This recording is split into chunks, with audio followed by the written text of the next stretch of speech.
নমস্কাৰ, মই বুবুনাথ। আপোনালোকে চাবলৈ আৰম্ভ কৰিছোঁ প্ৰাতঃ টাইম। হয়, আজি আমাৰ বিশেষ অনুষ্ঠানৰ অতিথি গুৱাহাটী উচ্চ ন্যায়ালয় অধিবক্তা অজন্ত তালুকদাৰ। হয়, মই প্ৰথমে তেখেতৰ পৰিচয় ল'ব বিচাৰিছোঁ। নমস্কাৰ। আপুনি যোৱাকালি মৰিগাঁও বিজেপি কাৰ্যালয়, ভাৰতীয় জনতা পাৰ্টীৰ কাৰ্যালয়, ভাৰতীয় জনতা পাৰ্টী মৰিগাঁও জিলাৰ সভাপতিৰ হাতত আপুনি প্ৰাৰ্থিত্বৰ বাবে আবেদন পত্ৰ দাখিল কৰিছে। এই সন্দৰ্ভত আপোনাৰ প্ৰথমটো প্ৰতিক্ৰিয়া কি হ'ব? হয়, মই যোৱাকালি মৰিগাঁৱত গৈছিলো। কৰ্মসূত্ৰে মই গুৱাহাটীত থাকো যদিও মৰিগাঁৱত মই 6 মৰিগাঁও সদৰ সমষ্টিৰ পৰা বিধানসভা সমষ্টিৰ কাৰণে আবেদন দাখিল কৰিছো। ভাৰতীয় জনতা পাৰ্টীৰ পৰা যাতে মই টিকেট প্ৰত্যাশী হিচাপে আবেদন দাখিল কৰিছো, পাম বুলি আশাবাদী আৰু নিশ্চয় পাম। তেতিয়া মৰিগাঁওবাসীৰ যিখিনি অসুবিধা আছে, যিখিনি মানে আপলিফমেণ্ট কৰিবলগীয়া আছে, অৰ্থনৈতিকভাৱে সবল কৰাৰ কাৰণে বিভিন্ন ধৰণৰ পন্থা মই গ্ৰহণ কৰি এইখিনি সম্পূৰ্ণ কৰাৰ প্ৰতিশ্ৰুতি দিয়াই নহয় আৰু কৰিব পাৰিম বুলি মই বিশ্বাসী।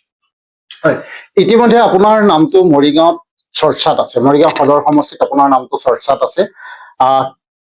যিহেতু আপুনি বিগত বছৰ ধৰি মৰিগাঁও বাসী ৰাইজৰ বাবে মৌনভাৱে বহু কাম কৰি আহিছে। আপুনি এজন মানৱ দৰদী ব্যক্তি বুলি ক'লেও মোৰ চাগৈ ভুল নহ'ব, যিহেতু আপুনি অসহায়জনক সহায় কৰি আহিছে।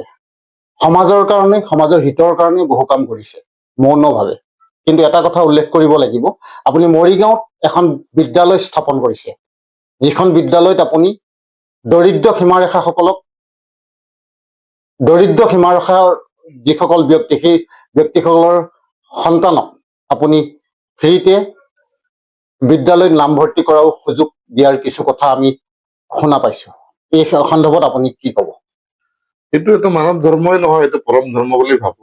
আজি এজন দুখীয়া মানুহৰ ল'ৰা ছোৱালী হয়তো ফাইনেন্সিয়েলি অৰ্থনৈতিকভাৱে দুৰ্বল, আশাবাদী হয়তো মোৰ ল'ৰাটোক, মোৰ ছোৱালীজনীক মই ইংলিছ মিডিয়ামত পঢ়াবলৈ ইচ্ছা কৰে। সেইখিনি সুবিধা বিভিন্ন স্কুল আছে, অন্য স্কুলে দিছে নাই দিয়া সেইটো মোৰ বিচাৰ্য বিষয় নহয়। মোৰ স্কুলত মানে মই ভাবিছো বছৰত যদি 20 জন আহে, তাৰে 10 জনক হয়তো আধা মাচুলেৰে ভৰ্তি কৰাৰ ব্যৱস্থা কৰিছে। আৰু যিকেইজন একদম অসমৰ্থ, যদি হাবি আশ আছে, তেতিয়া সেইসকলক মই চালি জাৰি চাই ল'ম। এইটো নহয় কিছুমানে সুবিধাও ল'ব বিচাৰিব পাৰে। কোনো নহয়, জীৱনটোত পৃথিৱীত বহুত দেখিছো, বহুত আহিছে, বহুত গৈছে। গতিকে সেইখিনি সুবিধা দিয়াৰ কাৰণে মই অলৰেডি ইনষ্ট্ৰাকশ্যন দিছো বা এইখিনি মই ব্যৱস্থা লওঁ। অহা বছৰৰ পৰা সেইখিনি সুকলমে কৰিম, কৰাৰ প্ৰতিশ্ৰুতি দিছো। সেইমতে আগবাঢ়ি আছে। স্কুলখনৰ ছাত্ৰ সংখ্যাও বাঢ়িছে আৰু বাঢ়িব, ভৱিষ্যতত আকৌ বাঢ়িব, আপগ্ৰেড হৈ থাকিব। আপোনালোকৰ আশীৰ্বাদ, মৰিগাঁওবাসীৰ আশীৰ্বাদ, নতুন প্ৰজন্মৰ নতুন ল'ৰা ছোৱালীখিনি আমি পাম, সিহঁতক আমি বনাম। সিহঁতক বনোৱাটো তেওঁলোকৰ নিজে ইচ্ছা নিজে বনাব নোৱাৰি, তেওঁলোকৰ আশা অনুযায়ী বনাব পাৰি। কোনোবাই তাৰ্কিক হ'ব বিচাৰে, তাক যদি ইঞ্জিনিয়াৰ বনাব যায়, তাৰ্কিকো নহ'ব, ইঞ্জিনিয়াৰো নহ'ব। কোনোবাই লিখিব, ছবি আঁকিব ভালকৈ, তাক ছবি আঁকিব যদি নিৰ্দিষ্ট ছবি আঁকাও নহ'ব, ছবি আঁকিবও নাযাব। আমি অনুযায়ী সেই অনুপাতে সেনেকুৱা ধৰণৰ আমি প্ৰগ্ৰেম কিছুমান ৰাখো, আমি স্কেনিং কৰো, সেইবিলাক চাওঁ। এনেকুৱা মানুহ স্পেচিয়েল মানুহ আমি লৈ যাওঁ, আছে এনেকুৱা আমাৰ হাতত সংযোগত আছে, আমি লৈ যাওঁ।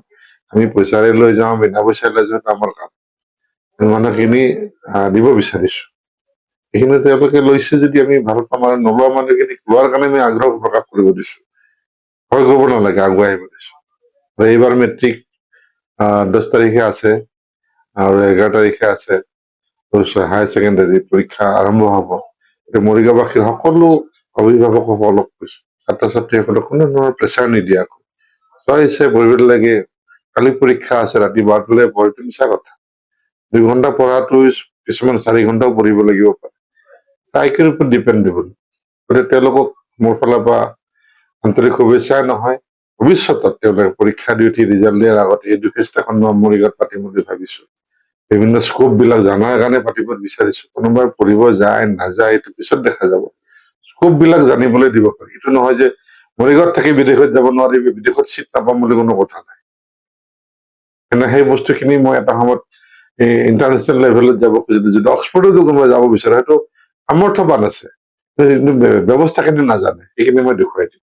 এইখিনি মই অলৰেডি যোৱা 23 নৱেম্বৰৰ বাৰ্ষিকী মানে ফাউণ্ডেশ্যন ডে আছিলে স্কুলত DPS মই সেইদিনাখন ঘোষণাই কৰিছো কোনোবা যদি অভিভাৱকে বিচাৰে সবল পিছৰ কথা আজিকালি এডুকেশ্যন ফাইনেন্সো আছে গতিকে সেই অনুপাতে বিচৰা মানুহটো বিচৰা ৰাস্তাটো বিচাৰি নাপায় হয়তো মৰিগাঁৱত থাকি নাপায় হয়তো মোবাইলত কিছুমান নাপায় ভালটো নাপায় বেয়াটো হয়তো খুব পায় গতিকে তাৰ পৰা আগ্ৰহ থাকিলে আগবাঢ়ি আহিব দিছো সেইখিনি সুযোগ দিয়া হ'ল আৰু সেইখিনি সুযোগ মোৰ ফালৰ পৰা মই ব্যক্তিগতভাৱে এজনক হ'লেও বছৰত দিব পাৰিম বাহিৰত যোৱাৰ কাৰণে বিদেশত যোৱাৰ কাৰণে মোৰ ফালৰ পৰা মৰিগাঁও সমষ্টিটো আপুনি কিয় বাছি ল'লে কাৰণ অসমত বহু সমষ্টি আছে মৰিগাঁওটোত ঠিক তেনেদৰে 3টা সমষ্টি আছে সেই 3টা সমষ্টিৰ ভিতৰত আপুনি মৰিগাঁও সদৰ সমষ্টিটো কিয় বাছি ল'লে আৰু আপোনাৰ ৰাজনীতিৰ জীৱনত দলে টিকেট দিয়ে নিদিয়ে সেইটো দলে নিৰ্ধাৰণ কৰিব কিন্তু ৰাজনীতিৰ জীৱনত আপোনাৰ যদি দলে টিকট দিয়ে তেতিয়াহ'লে আপোনাৰ কিবা প্ৰত্যাহ্বান আহিব নেকি প্ৰত্যাহ্বান জীৱনত প্ৰতিটো মুহূৰ্ততে থাকে সকলোৰে থাকে আপোনালোকৰো থাকিব সাংবাদিকৰ প্ৰত্যাহ্বান গৈ থকা গাড়ীখনো বেয়া হ'ব পাৰে ৰাস্তাত সময়ত গৈ নাপাব পাৰে প্ৰত্যাহ্বান নহ'ল জানো প্ৰত্যাহ্বানটো মিট কৰিব পাৰোঁতে বহা যদি সমস্যা থাকিবই প্ৰত্যাহ্বান থাকিবই মৰিগাঁও মই বাছি লোৱা এটা ডাঙৰ উদ্দেশ্য আছে মই বিভিন্ন সমষ্টি দেখিছো ভাৰতবৰ্ষত গৈছো বিভিন্ন জেগাত অসমৰ বিভিন্ন সমষ্টি মই মানে নিজ সশৰীৰে মই বজাৰ পিতো বিভিন্ন মানে ইলেকশ্যন জুয়ে পুৰা 83 ইলেকশ্যন পৰ্যন্ত আমি প্ৰমুখ হয় নিজে দেখিছো আৰু সৰুৰ পৰাই মই নলবাৰীত ডাঙৰ দীঘল হৈছো মেট্ৰিক নলবাৰীৰ পৰা পাছ কৰিছো তেতিয়া মই সন্মুখত CPM MLA নয়ন দত্ত মোৰ বাওঁফালে দেখি একদম ঘৰৰ লেফ্ট ফ্ৰণ্টতে মোৰ জনতা দলৰ মিনিষ্টাৰ আছিল হাৰিছিল যদিও তপন চন্দ্ৰ তালুকদাৰ তাৰপিছত মোৰ আকৌ বাওঁফালে দেখি আছিলে ধৰ্মপুৰ সমষ্টিৰ পৰা মানে তেতিয়া বেলচৰত তেওঁৰ ঘৰ তৰুণ চান্দ ডেকা ডাঙৰে CPI তাৰোপৰি দেখিছো মই নগেন শৰ্মাক আনি পেলাই মোৰ কাষত ভাড়া আছিলে আমাৰ ঘৰৰ 3টা ঘৰ পাৰ হয় মই হাতী ষ্টেনচিল কাটি দিছো নগেন শৰ্মা মন্ত্ৰী হৈছিলে সহায় কৰিছিল এদিন ৰাইজৰ কাৰণে কৰিছিল কিন্তু ভাল লাগিছিল খৰিয়াতলিত এখন গৌশালা আছে নলবাৰীৰ এখন ডাঙৰ গৌশালা ভাৰতবৰ্ষৰে ডাঙৰ বুলি ক'লে ভুল নহ'ব তেওঁ কিন্তু তাতে লাইটৰ পোষ্ট শক্তিমতী থাকোতে দুদিনতে পেলাই দিছিলে তেওঁলোকে ধন্যবাদ তেওঁ মৃতকৰ প্ৰতি সৎগতি হওক তাৰপিছত দেখিছো ৰমণী বমন শিক্ষামন্ত্ৰী আছিলে মোৰ দেউতাৰ বন্ধুৰ ককাই ভায়েক হয় এনেকে দেখিছো সৰুৰ পৰা দেখিছো যেতিয়া স্কুলীয়া জীৱনৰ পৰা কলেজীয়া জীৱনৰ পৰা বিভিন্ন দেখিছো নলবাৰীত পঢ়িছো গুৱাহাটীত পঢ়িছো ডিগ্ৰী মই বজালিৰ পৰা লৈছো তাৰপিছত বাহিৰতো গৈছিলো পঢ়িবলৈ ইঞ্জিনিয়াৰিং কিন্তু মই অৰ্ধ সমাপ্ত কৰি পেলাই আহিলো মানে অৰ্থনৈতিকভাৱে দেউতাই হয়তো অৱস্থা পাব বুলি আহিলো আমি 4 ভাই এটা ভণ্টি আছিলো গতিকে এতিয়া পঢ়া শুনাত খুব এটা বেয়া নাছিলো হয় মৰিগাঁও সদৰ সমষ্টিত এজন বিধায়কে 10 বছৰ ৰাজত্ব কৰিলে আৰু 10 বছৰত তেখেতে ক'ৰবাত বিফল হৈছে নেকি যিহেতু আপুনি মৰিগাঁও সমষ্টিৰ পৰা বিধায়কৰ বাবে প্ৰাৰ্থিত্ব প্ৰত্যাশীৰ বাবে আবেদন পত্ৰ ইতিমধ্যে দাখিল কৰিছে 10 বছৰ ৰাজত্ব কৰা যিজন বিধায়ক সেই বিধায়কজন ইতিমধ্যে ক'ৰবাত বিফল হৈছে নেকি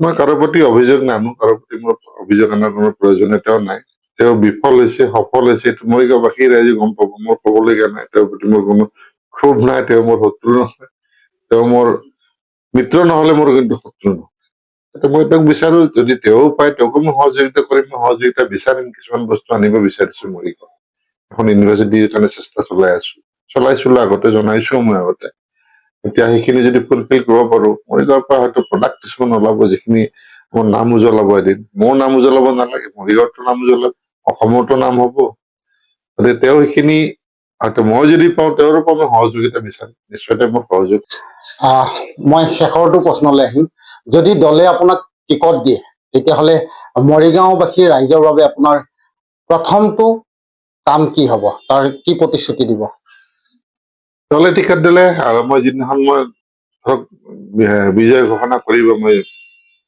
বিধায়ক হলো বুলি সেইদিনাখনে মই উইদিন 24 hours মই মৰিগাঁও ভৱন এটা গুৱাহাটীত মোৰ ফালৰ পৰা ব্যক্তিগতভাৱে মই সমৰ্পণ কৰিম আৰু এটা কথা উল্লেখ কৰিব লাগিব যিহেতু আপোনাৰ গুৱাহাটীত এটা বাসগৃহ আছে আৰু সেই বাসগৃহত মৰিগাঁওৰ পৰা যিসকল ব্যক্তি আহে সেইসকলক আপুনি অপ্ৰায়ন কৰাৰ কিছু ব্যৱস্থা ৰাখিছে আৰু বহুজনে ইতিমধ্যে আমাক জনাইছে মৰিগাঁওৰ পৰা আহিলে গুৱাহাটীত আপোনাৰ হাতৰ আপোনাৰ বাসগৃহত অপ্ৰায়নৰ ব্যৱস্থা খুব সুন্দৰভাৱে কৰি পঠাইছে বুলি ইতিমধ্যে আমি জানিব পাৰিছো গতিকে এই যিটো মানৱীয়তা যিটো গুণ, মানৱতাবাদীৰ যিটো গুণ, সেই গুণটো এক সঁচাকৈ প্ৰশংসনীয় আৰু আদৰণীয়।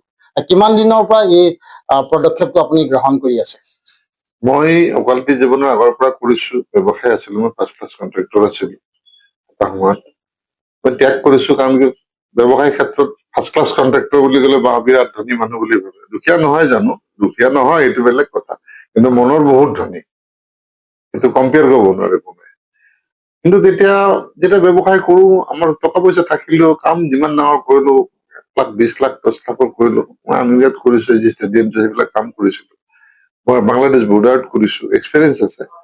কিন্তু আল্টিমেটলি একদম সৰু অফিচাৰজনৰ পৰা আমি ছাৰে বলব লাগে, এই বস্তুটো মই সহ্য কৰিব নোৱাৰিলো। আমি ছাৰ বুলি ভাল লাগে আমাৰ শিক্ষাগুৰুসকল, আমাৰ শিক্ষাগুৰু আমাৰ কাৰণে ছাৰ, চিধা জীৱনৰ কাৰণে ছাৰ। মই মা দেউতাৰ পিছতে তেওঁলোক মোৰ মা দেউতা, গতিকে বাকীবিলাক কেতিয়াও মোৰ কাৰণে ছাৰ নহয়। তেতিয়া মই ত্যাগ কৰিলো।